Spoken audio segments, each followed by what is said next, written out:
നിങ്ങൾ സ്വപ്നങ്ങളെ ഉറക്കിക്കളയാറുണ്ടോ? അതായത് നിങ്ങൾക്ക് ഒരുപാട് ആഗ്രഹങ്ങളുണ്ട്. അങ്ങനെ ചെയ്യണം, എനിക്കിങ്ങനെ ചെയ്യണം, എനിക്ക് അങ്ങനെ ആവണം. പക്ഷേ നിങ്ങൾ എന്ത് ചെയ്യും? നിങ്ങൾ തൽക്കാലത്തൊരു ആവശ്യത്തിന് വേണ്ടിയിട്ട് നിങ്ങളുടെ സ്വപ്നങ്ങളങ്ങ് പതുക്കെ ഉറക്കിക്കളയും അല്ലേ?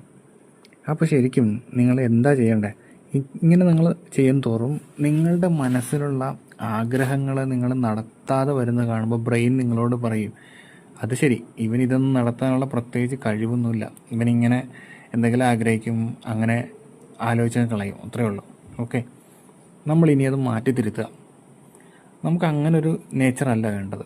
നമ്മൾ ശരിക്കും പറഞ്ഞാൽ നമ്മുടെ ആഗ്രഹങ്ങളെ, നമ്മുടെ സ്വപ്നങ്ങളെ നമ്മൾ ഉറക്കിക്കളയാത്ത, ആ സ്വപ്നങ്ങൾക്ക് വേണ്ടി പണിയെടുക്കുന്ന ഒരു വ്യക്തിയായി മാറുന്നു. ഓക്കെ, അങ്ങനെ ആകുമ്പോൾ ജീവിതത്തിന് നല്ലൊരു ഫ്രഷ്നെസ് ഫീൽ ചെയ്യും. എന്തോ ഇനിയും എനിക്ക് നേടാനുണ്ട് എന്നുള്ളൊരു നല്ല തോട്ട് നമുക്ക് കിട്ടും. അപ്പോൾ നമ്മൾ കേട്ടിട്ടില്ലേ, അതായത് dreams grow when doubt sleeps.